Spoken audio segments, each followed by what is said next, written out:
وآله وصحبه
আসলে বান্দা গুনাহ আল্লাহ যেন ক্ষমা করে দিয়েছে সুবহানাল্লাহ।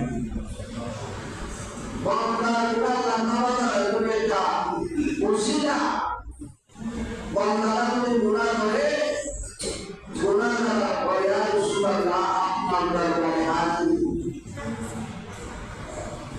এমন আল্লাহর বান্দা আছে যারা তৌফিক দিয়েছে আল্লাহর বাইতুল্লাহে হাজির দিয়ে রাসূলের সাল্লাল্লাহু আলাইহি ওয়াসাল্লামকে হাজির দেওয়ার সৌভাগ্য আমাদের হয়েছে। যদি আল্লাহ আমাদের অনেকের হবে কিন্তু আমরা তো মুসলিমের সকল মুসলমান রাসূলের দরবারে কেমনে হাজির দিই? আল্লাহ বলছেন রাসূলের দরবারে হাজির দেওয়ার জন্য বিসমিল্লাহির রহমানির রহিম আন-নবিয়্যু আউলা বিল মুমিনিনা মিন আনফুসিহিম আন-নবিয়্যু আউলা নবী উদ্দেশ্যের সম্পাদক নবী আউলা অতএব নিকটবর্তী আন-নবিয়্যু আউলা বিল মুমিনিনা মিন আনফুসিহিম যারা মুমিন যারা ইমানদার তাদের নিকট নবী নিজের জানের সেবার কাছে সুবহানাল্লাহ আল্লাহর কাছে তারা প্রার্থনা করবে রাসূলের দরবারে হাজির হওয়ার মাধ্যমে সুবহানাল্লাহ।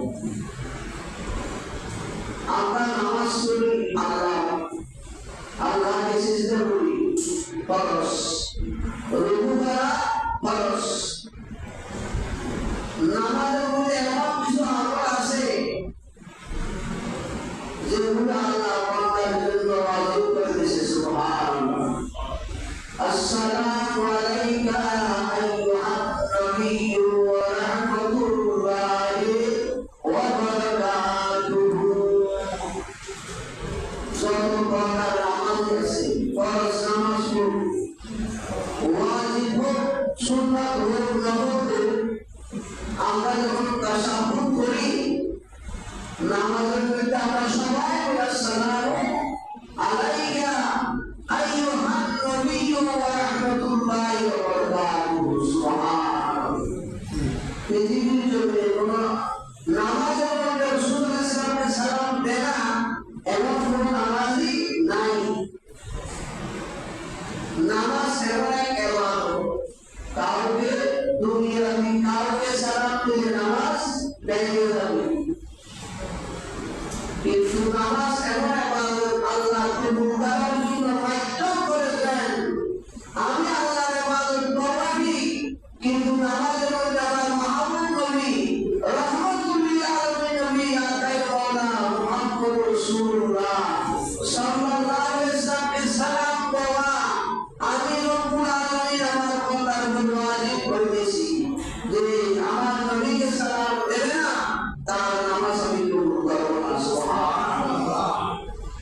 রাসূলকে নামাজের প্রতি সালাম দিতে হবে। অনুরূপভাবে এই বান্দা যদি গুনাহে লিপ্ত হয়ে যায় ফাস্তাগফিরুল্লাহ অতঃপর আল্লাহর নিকট ক্ষমা প্রার্থনা করে গুনাহ ক্ষমা প্রার্থনা করে ওয়াস্তাগফারা লাহুর রাসূল আর রাসূল আল্লাহর নিকট সুপারিশ করে।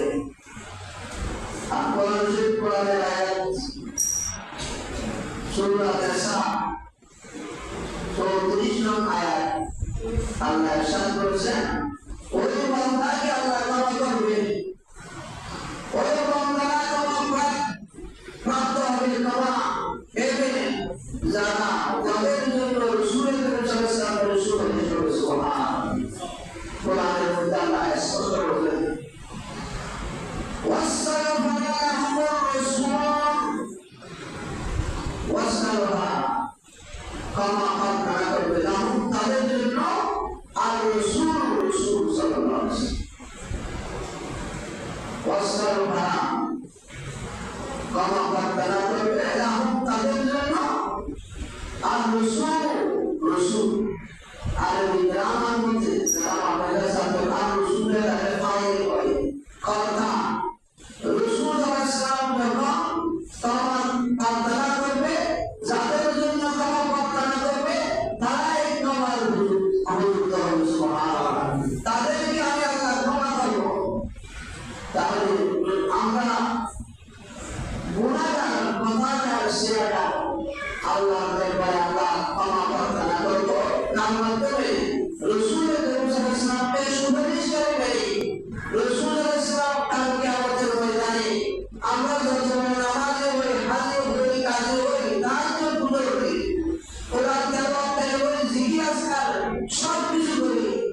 বদনসিব যদি হয়, পেয়ার রসুল যদি হয়, যে বান্দার জন্য রসুল ইসলামের সুপারিশ হবে না, যদি জান্নাতে যাবে আল্লাহ জানো যে রসুল ইসলামের সুপারিশ পাওয়ার জন্য আল্লাহ আমাদেরকে তৌফিক দান করুন। আমিন।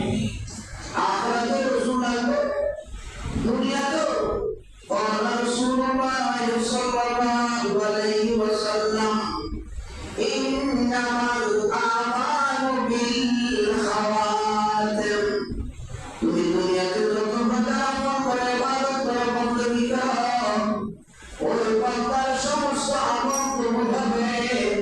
إنما الأعمال بالخواتم, যার শেষ নিঃশ্বাস লা ইলাহা ইল্লাল্লাহ মুহাম্মাদুর রাসূলুল্লাহ সাল্লাল্লাহু আলাইহি ওয়াসাল্লাম, আখির নিঃশ্বাস, আখির বাণী কালমা লা ইলাহা ইল্লাল্লাহ মুহাম্মাদুর রাসূলুল্লাহ সাল্লাল্লাহু আলাইহি ওয়াসাল্লাম বলে যার শেষ নিঃশ্বাস ত্যাগ হবে, তার জীবনের সকল আমল আল্লাহ একেবারে কবুল করবে। সুবহানাল্লাহ। দুনিয়ার জগৎ থেকে আবার কবরে দেওয়া হবে। বিসমিল্লাহির রহমানির মিল্লাত রাসূলিল্লাহ। আমরা দুনিয়াতে অনেকের আদর্শ, অনেকের কানের দিকে আদর্শ গ্রহণ করি, কবরে সব পাই। কবরে বিসমিল্লাহে ওয়ালা মিল্লাতে রাসূলিল্লাহ সাল্লাল্লাহু আলাইহি ওয়াসাল্লাম, আমি আমার আপন পিতা মাতা ভাই বন্ধু এই কবরের মধ্যে আল্লাহ রাসূল সাল্লাল্লাহু আলাইহি মিল্লাতের উপর আদর্শ উপর তাকে রাখা হলো। সুবহানাল্লাহ। সেখানে প্রশ্ন হবে, এটা আমরা সবসময় আলোচনা করি, মান রব্বুকা, তোমার রব্বি, ওয়া মা দীনুকা, তোমার ধর্মী, ওয়া মা হাযা হাক্কুর রাসূল আল্লাযী বুইসা ফীকুম। সেখানে কবর জগতে আমরা কেউ যেতে পারবো না। আমার পিতাকে আমি কবর দিয়েছিলাম, কবরের অবস্থা আমি দেখছি না। এমন এক নুরানি হাস্তি রহমতুল্লিল আলামিন মুহাম্মদ রাসূলুল্লাহ সাল্লাল্লাহু আলাইহি ওয়াসাল্লাম, আমি আপনার কবরে হাজির হয়ে যাব। সুবহানাল্লাহ। কেউ যেতে পারবো না, সেখানে মোবাইলে করা যায় না, সেখানে তারা সব মিলিয়ে আমার সব বন্ধ, কিন্তু রহমতুল্লিল আলামিন মুহাম্মদ রাসূলুল্লাহ সাল্লাল্লাহু আলাইহি ওয়াসাল্লাম হাজির হবে। যে দুনিয়ার মধ্যে রাসূলকে চিনেছেন, নবীর আদর্শ গ্রহণ করেছেন, কবরে তাদের জন্য মুক্তি। সুবহানাল্লাহ।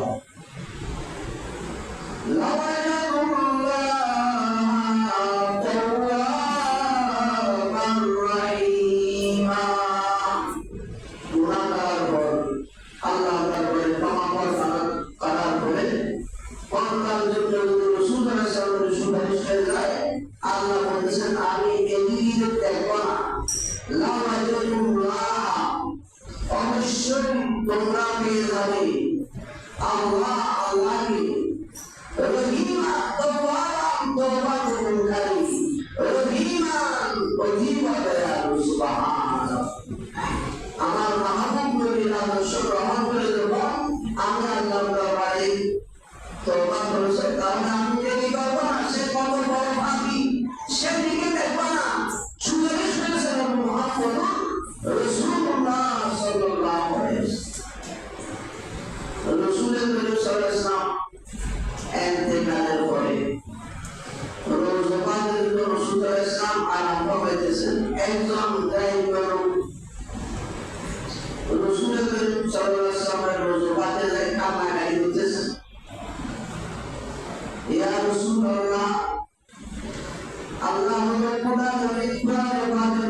কিয়ামতের জন্য যারা গুনাহগার বান্দা আল্লাহর রাসূল সাল্লাল্লাহু আলাইহি ওয়াসাল্লামকে সুপারিশ করে আল্লাহর দরবারে তওবা করবে, খালেস করে তওবা করবে, আল্লাহ বান্দার তওবা কবুল করবে। সুবহানাল্লাহ।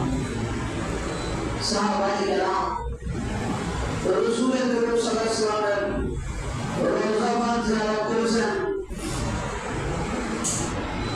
এবারে রব্বুল ওয়ামের বান্দা আল্লাহর ওলিরা বুজুর্গানে দিন একে অপরের রওজায়ে পাকের কবরে জিয়ারত করেছেন। সুবহানাল্লাহ।